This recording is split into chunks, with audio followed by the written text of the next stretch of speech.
मेरे पास लोग आते हैं, वो कहते हैं हम अकेले में ऊब जाते हैं, हमें कोई संगी साथी चाहिए। कहता हूं जब तुम खुद ही से अकेले में ऊब जाते हो तो दूसरा तुमसे ऊबेगा।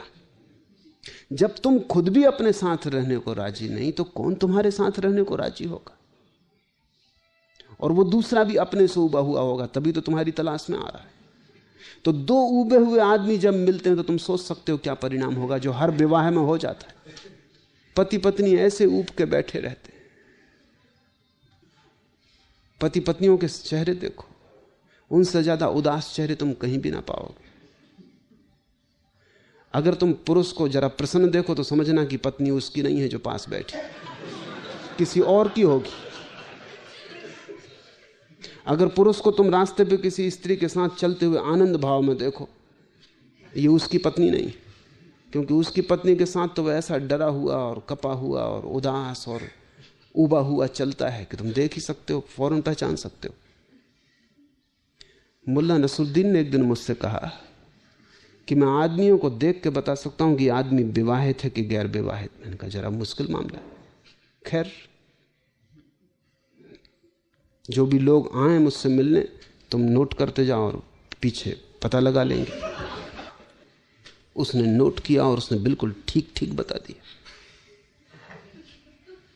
मैं थोड़ा हैरान हुआ कि तरकीब क्या है तेरी।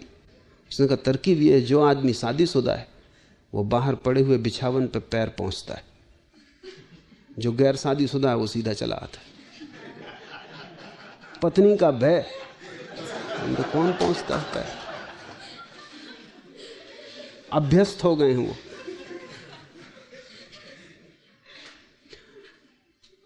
जीवन तुम्हारे भीतर से बाहर की तरफ जाएगा, बाहर से भीतर की तरफ नहीं आता। तुमने अगर अपने को प्रेम किया तो तुम पाओगे बहुत लोग तुम्हें प्रेम करेंगे। तुम अगर अपने को प्रेम करने में समर्थ हो गए तो तुम पाओगे अनंत अनंत प्राणों से तुम्हारी तरफ प्रेम की धारा बहनी शुरू हो जाती। तुमने अगर अपने को प्रेम न कर पाए, जो कि तुम्हारे साधुओं की शिक्षा के कारण असंभव हो गया है, तो तुम्हें कोई भी प्रेम न कर सकेगा। मेरे हिसाब में अगर तुमने अपने को प्रेम किया तो तुम पाओगे अनंत लोग तुम्हें प्रेम करते हैं, और ये प्रेम बढ़ता जाता है, बढ़ता जाता है। एक दिन अचानक तुम पाते हो कि परमात्मा का प्रेम भी तुम पे बरसा। तुम योग्य होते जाते हो, तुम इतने योग्य होते जाते हो, तुम अपने आप में इतने पूरे होते जाते हो कि वही प्रेम की पूर्णता एक दिन तुम्हारे ऊपर परमात्मा की वर्षा बनेगी। परमात्मा को खोजने तुम जाओगे कहां? उसका कोई पता ठिकाना नहीं। सच तो यह है कि परमात्मा तक कोई आदमी कभी नहीं पहुंचता। जब भी घटना घटती परमात्मा आदमी तक आता है, इसके अतिरिक्त रास्ता भी नहीं।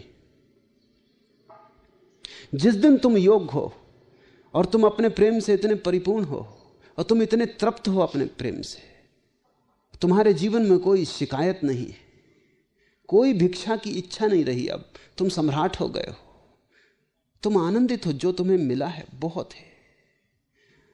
ऐसी भाव दशा में अचानक एक दिन द्वार पर दस्तक पड़ती, परमात्मा द्वार पर खड़ा है। अपने को प्रेम करो। अब तब बड़ी कठिनाई होगी। जैसे जैसे तुम अपने को प्रेम करोगे तुम अपने को बदलने भी लगोगे, क्योंकि प्रेम के योग्य भी तो बनाना होगा। एक बार तुम्हें यह ख्याल आ जाएगा अपने को प्रेम करना है तो तुम्हें बहुत सी क्षुद्रताएं दिखाई पड़ने लगेंगी जो कि प्रेम ना करने देंगी। उन क्षुद्रताओं को तुम्हें छोड़ देना होगा, वो तुम्हारी समझ से छूट जाएंगी। अगर तुम्हें अपने को प्रेम करना है तो प्रेम पात्र के योग्य भी तो बनना होगा। तब तुम पाओगे कि बहुत सी क्षुद्रताएं असंभव हो गई, क्योंकि कैसे तुम कर सकते हो वे क्षुद्रताएं? अगर करोगे तो निंदा शुरू हो जाती। अगर तुमने जरा सी बात में क्रोध किया तो तुम खुद आत्मनिंदित हो जाओगे कि ये क्या क्षुद्रता है, ये क्या उथलापन है। जरा सी बात में और गर्म हो गया, इतनी भी शीतलता न थी कि इतनी सी बात को सह जाता। तुम अचानक पाओगे कि अगर अपने को प्रेम करना है तो क्रोध धीरे धीरे छूटेगा। अगर अपने को प्रेम करना है घृणा धीरे धीरे गिरेगी। नहीं तो तुम प्रेम ना कर पाओगे। जब अपने को प्रेम करना है तो अपने को तैयार भी करना होगा। तुम धीरे धीरे अपने को निखारने में लग जाओगे। अब तक तुमने दूसरों के लिए अपने को तैयार किया था तो तुम बाहर से सजाते थे, अच्छे वस्त्र पहनते थे, गंध छिड़कते थे, फूल बालों में खोस लेते थे, रंग रोगन कर लेते थे, बाहर से अपने को सजा संवार के जाते थे। जब तुम अपने को प्रेम करोगे तो बाहर की सजावट तो काम ना आएगी, क्योंकि तुम तो भीतर हो। और तुम कितना ही रंग ऊपर पोत लो चेहरे के, तुम्हें तो अपना असली चेहरा पता ही नहीं। जब तुम अपने को प्रेम करोगे तो तुम्हें भीतर सजाना पड़ेगा, भीतर का श्रृंगार शुरू होगा, और भीतर का श्रृंगार ही साधना है।